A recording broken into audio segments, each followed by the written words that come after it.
Tuhan bersamamu.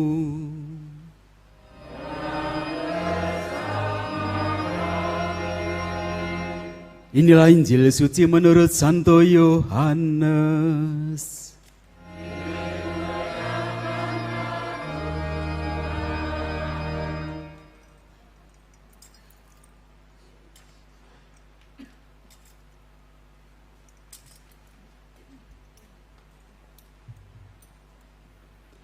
Dalam percakapannya dengan Nikodemus, Yesus berkata, "Begitu besar kasih Allah akan dunia ini, sehingga Ia telah mengaruniakan anaknya yang tunggal, supaya setiap orang yang percaya kepadanya tidak binasa, melainkan beroleh hidup yang kekal. Sebab Allah mengutus anaknya ke dalam dunia, bukan untuk menghakimi dunia, melainkan untuk menyelamatkannya. Barang siapa percaya kepadanya, ia tidak akan dihukum. Tetapi barang siapa tidak percaya, ia telah berada di bawah hukuman. Sebab ia tidak percaya dalam nama Anak Tunggal Allah. Dan inilah hukuman itu. Terang telah datang ke dalam dunia, tetapi manusia lebih menyukai kegelapan daripada terang, sebab perbuatan-perbuatan mereka jahat." Demikianlah sabda Tuhan.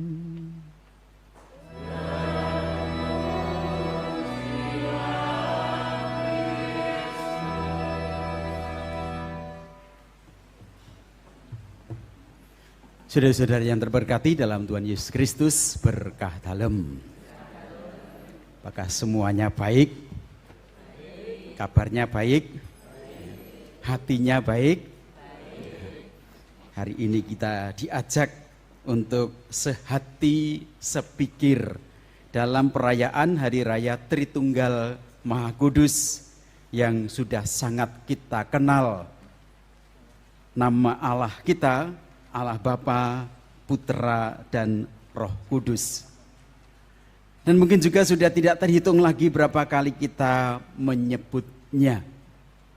Dan itulah iman kita yang seringkali bagi orang-orang yang bukan Kristiani menimbulkan pertanyaan yang tidak pernah selesai. Mengapa Allah orang Kristen itu tiga? Katanya Allah yang Maha Esa. Esa kok tiga, Bapa, Putra, dan Roh Kudus. Lalu kesimpulannya ora ketemu nalar. Tidak bisa diterima akal budi Esa kok tiga, Esa itu ya satu. Sudah terkasih, tentu kita tidak perlu berdebat tentang hal itu dengan orang-orang yang tidak percaya. Modal awal atau syarat orang yang mau membicarakan kebenaran Allah Tritunggal dan mau menerimanya ialah kalau percaya. Kalau tidak percaya mbok diterangke nganti sewengi natas ya ora bakal percaya, ora bakal ketemu ning nalar, dan yang terjadi ya mung udur ngalor ngidul, ora ana juntrunge. Kita sungguh bersyukur bahwa kita yang percaya tidak perlu berdebat di antara kita, tetapi tetap ada tanggung jawab, yaitu bagaimana kita semakin lama semakin mendalami misteri Allah Tritunggal itu, yang dikatakan dalam Injil Yohanes oleh Yesus sendiri, begitu besar kasih Allah akan dunia ini. Maka kalau ada pertanyaan, mengapa Allah kita itu yang disebut Bapa, Putra, dan Roh Kudus, mengapa Allah Putra diutus ke dunia, mengapa Allah Roh Kudus dikaruniakan kepada kita dengan nama yang terpisah-pisah? Kita cukup menjawab, karena begitu besar kasih Allah kepada dunia, kepada kita. Kalau kita mengalami kasih Allah yang besar dengan mengakui apa yang diciptakan oleh Allah, apa yang kemudian dilakukan oleh Allah sendiri ketika karya penciptaannya mengalami kerusakan, terlebih manusia yang diciptakan menurut citra Allah juga mengalami kerusakan karena dosa. Allah sendiri yang kemudian memelihara keutuhan ciptaan yang telah ditebusnya, itu karena begitu besarnya kasih Allah. Kalau Allah tidak mengasihi kita, kita ini jatuh dalam dosa ya dijarke wae, wis sak karep-karepmu. Arep dosa ya karepmu, arep urip apik ya karepmu, kabeh sing nanggung kowe. Tapi Allah kita begitu mengasihi kita sehingga tidak rela dan juga tidak akan membiarkan kita ini ada dalam kegelapan, ada dalam hukuman. Allah tidak membiarkan kita berjuang seorang diri. Maka Yesus juga mengatakan sebelum Roh Kudus dicurahkan, aku tidak akan membiarkan kamu seperti yatim piatu. Misteri Allah yang begitu besar kasihnya kepada kita menjawab pertanyaan mengapa Allah yang Esa tampil bagi kita dalam 3 pribadi itu, Bapa, Putra, dan Roh Kudus. Semakin kita mengenal karya-karyanya, semakin kita mengalami belas kasihnya, dan kita mengakui bahwa semua memang berasal dari Allah, maka kita akan semakin memahami akal pikiran kita, juga akan semakin bisa memahami apa yang diwartakan oleh Kristus dalam kehadirannya di dunia sampai ia harus wafat. Untuk memahami bahwa Yesus yang disebut anak Allah, orang yang benar itu rela menyerahkan diri, rela wafat, itu saja pikiran manusia tidak mampu untuk memahaminya. Apalagi yang mau diwartakan dan dibawa oleh Yesus, yaitu kasih Allah yang begitu besar, semakin tidak cukuplah akal budi kita. Maka kalau kita menyebut kasih Allah, kita juga selalu mengatakan misteri kasih Allah bagi kita.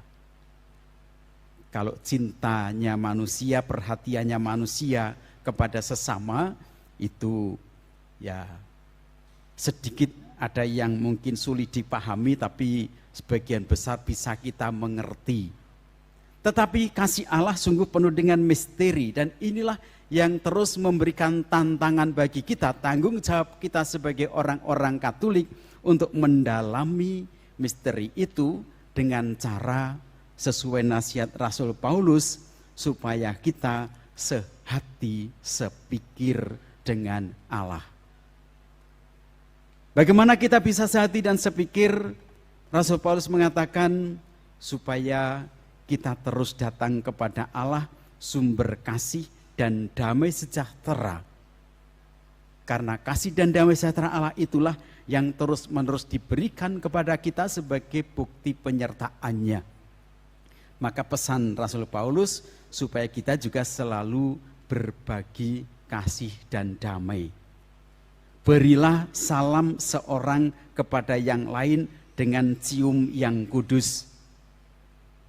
Memberi sapaan dalam semangat kekudusan. Ya tidak harus selalu setiap kali ketemu orang cipika-cipiki, ngurung kenal wis cipika-cipiki so disampluk. Tetapi bagaimana sapaan kita kepada sesama itu didasari oleh kasih yang kudus, kasih yang tulus, sehingga yang mau diperjuangkan dan diwujudkan adalah kasih Allah yang begitu besar, itu pun dialami oleh setiap orang melalui diri kita. Oleh karena itu kita pun membutuhkan kasih karunia Allah. Dan untuk itulah Roh Kudus dicurahkan kepada kita. Roh Kudus itu juga yang disebut di dalam Injil tadi oleh Tuhan Yesus sebagai terang yang datang. Kita sering memohon supaya Roh Kudus menerangi hati kita. Roh Kudus menerangi akal budi kita. Maka Roh itulah yang menjadi penerang hidup kita. Dan Yesus mengatakan terang telah datang ke dalam dunia, tapi manusia lebih menyukai kegelapan daripada terang, sebab perbuatan-perbuatan mereka jahat. Memang akan saling terkait antara karya roh yang ada dalam diri manusia dan keinginan manusia. Semakin manusia terbuka terhadap kuasa Roh Kudus dan terangnya, kita juga akan terus mencari jalan terang dalam hidup ini. Dan semakin kita terus menyukai yang baik, yang terang dalam hidup ini, Roh Kudus akan semakin kuat berkobar dalam diri kita. Dengan mengenakan terang Roh Kudus, kita akan menerima yang dikatakan oleh Rasul Paulus, kasih karunia Tuhan Yesus Kristus, kasih Allah Bapa, dan persekutuan Roh Kudus menyertai kamu. Sekali kita menerima pembaptisan, kasih karunia Allah begitu besar kita terima, yaitu karya penciptaannya kita terima sebagai anugerah yang kita syukuri. Karya penebusannya kita terima sebagai berkat yang menyelamatkan kita. Dan pernyataan Roh Kudus kita terima sebagai penyerta hidup kita sepanjang zaman. Inilah syukur kita pada hari ini. Maka bagaimana kita menghayati, ya kita sehati sepikir dengan Allah. Terus berbagi kasih dan damai sejahtera bagi sesama. Sehati sepikir dengan Kristus, yang paling mendasar adalah menghayati kasih-Nya. Yang dalam kehidupan sehari-hari, dalam kehidupan gereja, untuk mewujudkan kasih Allah itu dirumuskan dalam berbagai macam cara, berbagai macam kalimat. Misalnya, Gereja Keuskupan Agung Semarang merumuskan bagaimana kita sehati sepikir dengan Allah, yaitu dengan cara mewujudkan peradaban kasih dan membangun Indonesia damai. Kasih dan damai diwujudkan. Bagaimana hal itu bisa dilakukan? Dengan membangun persekutuan paguyuban murid-murid Kristus. Di paroki juga dengan mencantumkan visi keuskupan, kita diajak untuk membangun apa yang menjadi keprihatinan, kebutuhan dan harapan paroki kita.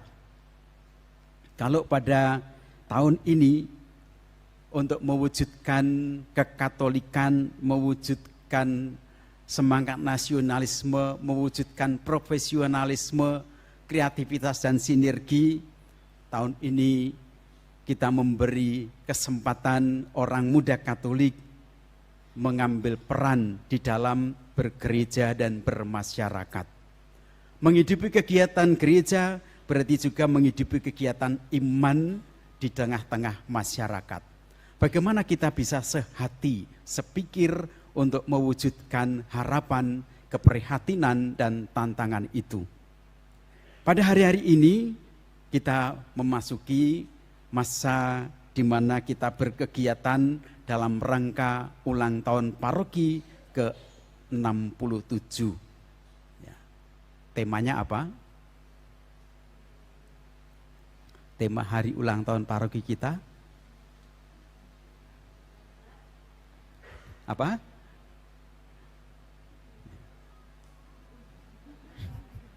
Apa ya? Temanya ulang tahun itu ya. Pokoknya bersyukur karena sudah sekian tahun paroki kita berdiri, 67 tahun. Ya pantas kita bersyukur dalam kegembiraan.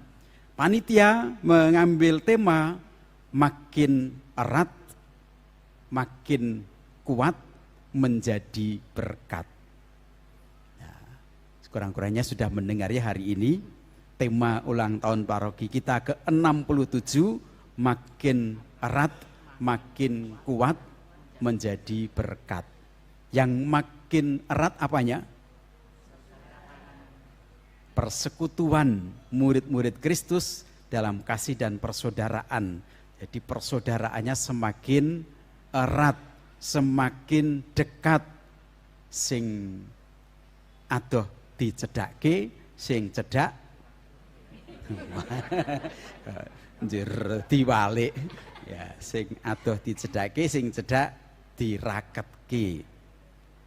Semakin rekat, semakin kuat. Apanya yang semakin kuat? Awake kuat, kasih sayangnya kuat, imannya kuat. Kalau imannya kuat, kita juga akan semakin teguh di dalam bersaksi dimanapun.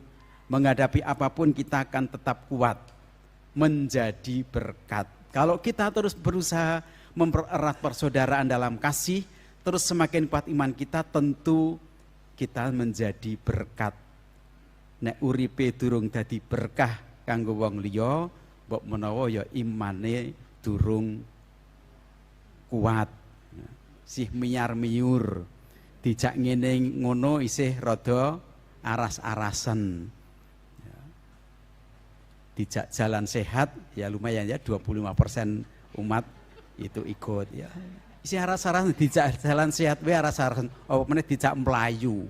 Nah, sehati sepikir, semakin erat semakin kuat menjadi berkat. Dijak melaku tok we kangelan, apa meneh dijak apa? Iuran sumbangan. Wah ya engko dhisik. Ada banyak hal yang membuat kita memang tertantang. Ada banyak yang menjadi panggilan kita untuk sehati sepikir. Sekurang-kurangnya dalam ulang tahun ini mari kita sehati sepikir untuk mewujudkan tema semakin erat, semakin kuat menjadi berkat. Meskipun ada 1-2 hal yang sulit untuk kita sehati sepikir. Wong ming masalah kaos be ora sehati sepikir ya toh. Ming masalah kaos ana sing udrek-udrekan. Ya. Ana sing arep ngguwang kaos, ana sing arep nutupi tulisane, ana sing embuh njur ada-ada serasa do tuku wae. Ya. Ya. Ora nyumbang dono, menyumbang suara ning suarane suara sumbang. Ya. Sehati sepikir tidak mudah. Membutuhkan kerelaan untuk berbagi dan semakin rendah hati, menyingkirkan, mengesampingkan kepentingan pribadi, tetapi mengutamakan kasih Allah terwujud dalam hidup kita. Semoga segala tantangan kesulitan bagi kita untuk sehati sepikir dapat terkalahkan oleh iman kita kepada Allah Tritunggal Maha Kudus, karena begitu besar kasih Allah kepada dunia. Mari kita juga semakin menambah besarnya kasih kita kepada gereja, kasih kita kepada sesama, kasih kita kepada dunia. Kemuliaan kepada Allah Bapa dan Putra dan Roh Kudus.